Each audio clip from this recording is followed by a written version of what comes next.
नमस्ते दोस्तों। आज हम बात करेंगे एक ऐसे ब्रांड के बारे में जिसने स्मार्टफोन की दुनिया में बहुत तेजी से जगह बनाई, ओप्पो। इस वीडियो में हम जानेंगे कि ओप्पो कैसे बना, कंपनी की प्रमुख तकनीकियां कौन सी हैं, उसके फोन्स के अंदर क्या-क्या पार्ट्स होते हैं और वे कैसे बनते जोड़ते हैं, साथ ही प्रैक्टिकल टिप्स यानी फोन का इस्तेमाल और देखभाल। तो चलिए शुरू करते हैं। ओप्पो, छोटा नाम बड़ा सफर। ओप्पो, जिसका कॉरपोरेट नाम Guangdong Oppo mobile telecommunications corp (LTD) है, को 2004 में शुरू किया गया था। इस कंपनी की नींव चीन में पड़ी और आज यह दुनिया भर में मिलियन फोन्स बेचने वाली कंपनियों में शामिल है। ओप्पो शुरू में ऑडियो और मीडिया प्लेयर जैसी इलेक्ट्रॉनिक चीजों से भी जुड़ा था, फिर धीरे धीरे स्मार्टफोन पर फोकस बढ़ा और आज यह कैमरा फोकस, फास्ट चार्जिंग और स्टाइलिश डिवाइसेस के लिए जाना जाता है। कंपनी कैसे बनी, एक छोटा इतिहास। ओप्पो का ब्रांड नाम 2001 से 2004 के बीच पंजीकृत और लॉन्च हुआ। कंपनी का मुख्यालय शेनज़ेन प्रांत गुआंगडोंग के पास है। शुरुआती दिनों में ओप्पो ने पोर्टेबल मीडिया प्लेयर और MP3 डिवाइस बनाए और फिर 2008 से 2010 के आसपास स्मार्टफोन में पूरी तरह उतर आई। धीरे धीरे ओप्पो ने retail network, marketing, sports sponsorship, celebrity endorsement और R&D में निवेश बढ़ाया, जिससे 2010 के मध्य से ओप्पो की ग्रोथ तेज हुई। ओप्पो की मुख्य तकनीकें और इनोवेशन। बुक फास्ट चार्जिंग की पहचान। ओप्पो ने 2014 में अपनी फास्ट चार्जिंग तकनीक VOOC voltage open loop multi step constant current charging पेश की। यह तकनीक फोन को तेजी से चार्ज करने के लिए खास है और इसे ओवरहीटिंग, ज्यादा गर्म होने से बचाने के लिए डिजाइन किया गया है। बुक और उसकी अपग्रेडेड वेरिएंट्स सुपर VOC 2.0 आदि मोबाइल चार्जिंग के क्षेत्र में ओप्पो की सबसे बड़ी पहचान बन गई। इसके विकास में ओप्पो के इंजीनियरों की अहम भूमिका रही।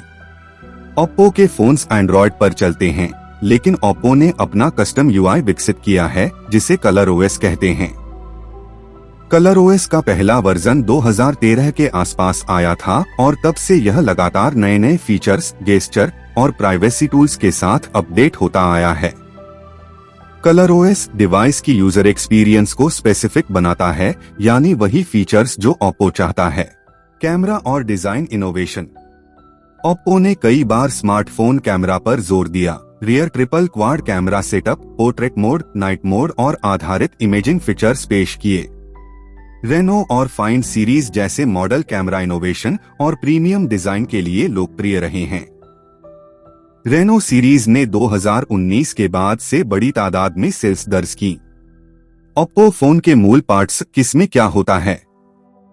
एक स्मार्टफोन जितना छोटा दिखता है, उससे कहीं ज्यादा जटिल होता है। अंदर बहुत सारे घटक मिलकर काम करते हैं।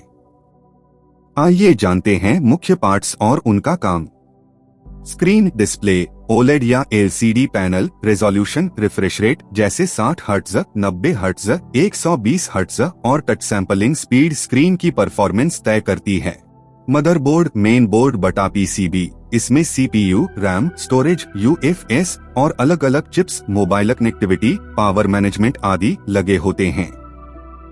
Processor, SoC system on chip, Qualcomm Snapdragon या मीडियाटेक जैसे चिपमेकर से आते हैं। यही आपके फोन का दिमाग है।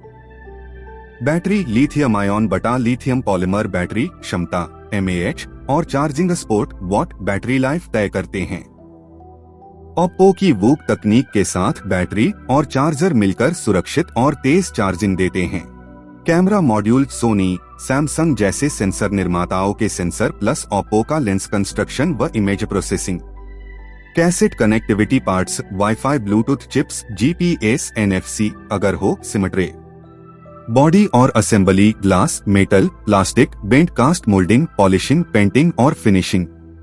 अन्य speaker, mic, vibration motor, sensor, proximity, light, fingerprint इत्यादि। नोट, बड़े ब्रांड अपने फोन के सारे पार्ट्स स्वयं नहीं बनाते, वे सेंसर, डिस्प्ले पैनल, चिप्स और बैटरी जैसे घटक सप्लायर कंपनियों से खरीदते हैं और फिर इन्हें असेंबल करके फाइनल फोन बनाते हैं। ओप्पो जैसी कंपनियां अलग अलग देशों या चीन के भीतर के मैन्युफैक्चरिंग फैक्ट्रियों में असेंबली करवाती हैं और कुछ हिस्से फर्स्ट क्लास सप्लायर्स से आते हैं।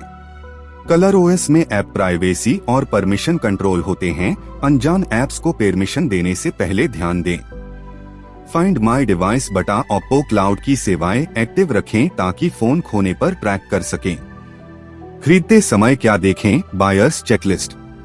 बजट और वैल्यू फॉर मनी। ओप्पो के ए सीरीज के सीरीज अक्सर बजट सेगमेंट के लिए होते हैं। Reno Find series premium. Processor और रैम स्टोरेज। गेमिंग मल्टीटास्किंग के लिए अच्छा सॉक और कम से कम 6-8 GB रैम आदर्श। बैटरी और चार्जिंग mAh के साथ साथ वारंटेड बुक सुपर VOC सपोर्ट देखिए। Camera performance. मेगापिक्सल से ज्यादा असली विकल्पों ऑप्टिकल जूम नाइट पोर्ट्रेट को देखें। 5 सॉफ्टवेयर सपोर्ट। कंपनी कितने साल तक OS सिक्योरिटी अपडेट दे रही है, यह भी मायने रखता है। ओप्पो ने अंतर्राष्ट्रीय स्तर पर तेजी से विस्तार किया। कई देशों में रिटेल, ऑनलाइन चैनल और लोकल मार्केटिंग से ओप्पो ने बड़ी शख्सियत बनाई। 2010S के बाद OPPO कई बाजारों में टॉप टियर ब्रांड्स में शामिल हुआ और कई इलाकों में टॉप 5 स्मार्टफोन ब्रांड बन गया। हाल के वर्षों में ओप्पो ने शिपमेंट्स और मार्केट शेयर के मामले में भी मजबूत प्रदर्शन दिखाया है। क्यों एक ओप्पो फोन टिकाऊ होते हैं? हाँ, पर टिकाऊपन मॉडल टू मॉडल बदलता है। प्रीमियम मॉडल्स में बेहतर बिल्ड मटेरियल और वाटर रेजिस्टेंस मिल सकती है। क्या ओप्पो का फास्ट चार्जिंग बैटरी को नुकसान पहुंचाता है? सामान्यतः नहीं, खासकर जब आप कंपनी द्वारा दिए गए चार्जर केबल का उपयोग करें और चार्जिंग सुरक्षा विकल्प ऑन रखें। लेकिन हर बैटरी की एक सीमा होती है और अत्यधिक उच्च तापमान से बैटरी हेल्थ प्रभावित हो सकती है। ओप्पो से कौन सा मॉडल खरीदना चाहिए? अगर आप कैमरा और स्टाइल चाहते हैं तो रेनो फाइंड, बजट वैल्यू के लिए के सीरीज अच्छे रहते हैं। हमेशा अपनी जरूरत, बैटरी, कैमरा परफॉर्मेंस के अनुसार चुनें।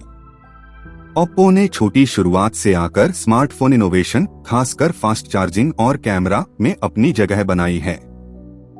कंपनी लगातार सॉफ्टवेयर और हार्डवेयर दोनों में निवेश कर रही है, जैसे कलर ओएस को और स्मार्टर बनाना, आधारित इमेजिंग और चार्जिंग सॉल्यूशंस। अगर आप फोन खरीदने की सोच रहे हैं तो अपनी प्राथमिकताओं और बजट के अनुसार ओप्पो एक मजबूती विकल्प हो सकता है। दोस्तों, उम्मीद है आपको यह वीडियो पसंद आया होगा। अगर आप चाहते हैं कि हम ओप्पो जैसी और कंपनियों की भी पूरी कहानी लेकर आएं, तो नीचे कमेंट में जरूर लिखिए।